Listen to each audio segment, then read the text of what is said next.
Il était une fois une petite fille de village, la plus jolie qu'on eût su voir. Sa mère en était folle, et sa grand-mère encore plus. Un jour, sa grand-mère lui fit cadeau d'un petit chaperon de velours rouge, si bien fait, si doux et si ravissant, que la fillette ne voulut plus jamais porter autre chose. Dès lors, on l'appela partout le petit chaperon rouge. Un matin, sa mère, ayant préparé une galette encore tiède et un petit pot de beurre frais, l'appela et lui dit « Va voir comment se porte ta mère grand. Elle est malade et un peu faible. Apporte-lui cette galette et ce pot de beurre. »« Bien, maman, » répondit la fillette en enfilant son chaperon rouge. « Ne t'écarte pas du chemin. Et surtout, ne parle à aucun inconnu. Tu entends ? » Elle s'était à peine engagée dans le bois qu'elle vit venir à elle un loup, qui avait bien envie de la manger. Mais il n'osa le faire, à cause de quelques bûcherons qui étaient dans la forêt. Il lui demanda où elle allait. La pauvre enfant, qui ne savait pas qu'il est dangereux de s'arrêter à écouter un loup, lui dit « Je vais voir ma mère grand et lui porter une galette et un petit pot de beurre que ma maman lui envoie. »« Demeure-t-elle loin ?» lui dit le loup. « Oh oui !» répondit le petit chaperon rouge. « C'est par-delà le moulin que vous voyez là-bas, à la première maison du village. »« Eh bien, dit le loup, je veux aussi aller la voir. Je vais passer par ce chemin-ci, et toi par ce chemin-là.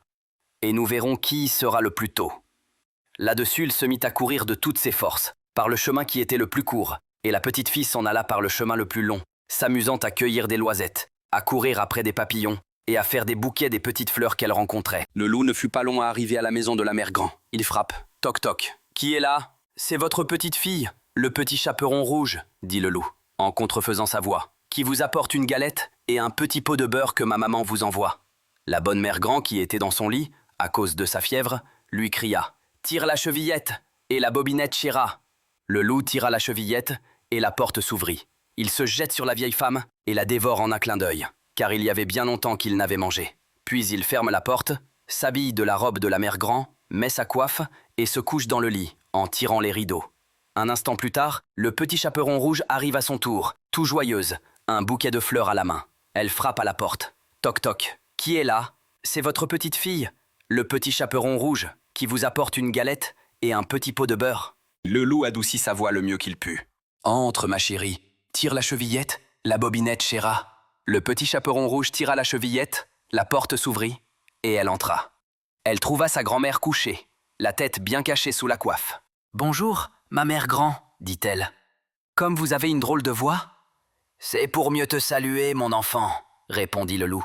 « Grand-mère, » dit-elle encore, « comme vous avez de grands bras ?»« C'est pour mieux t'embrasser, ma petite. »« Grand-mère, comme vous avez de grandes jambes ?»« C'est pour mieux courir, mon enfant. » Grand-mère, comme vous avez de grandes oreilles, c'est pour mieux t'écouter, mon enfant.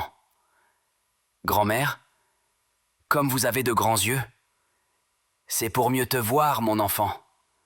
Grand-mère, comme vous avez de grandes dents, c'est pour mieux te manger. Et à peine eut-il prononcé ces mots, que le méchant loup se jeta sur le petit chaperon rouge et la mangea. Heureusement, un chasseur passait par là. En entendant un drôle de bruit dans la maison, il entra doucement, fusil à la main.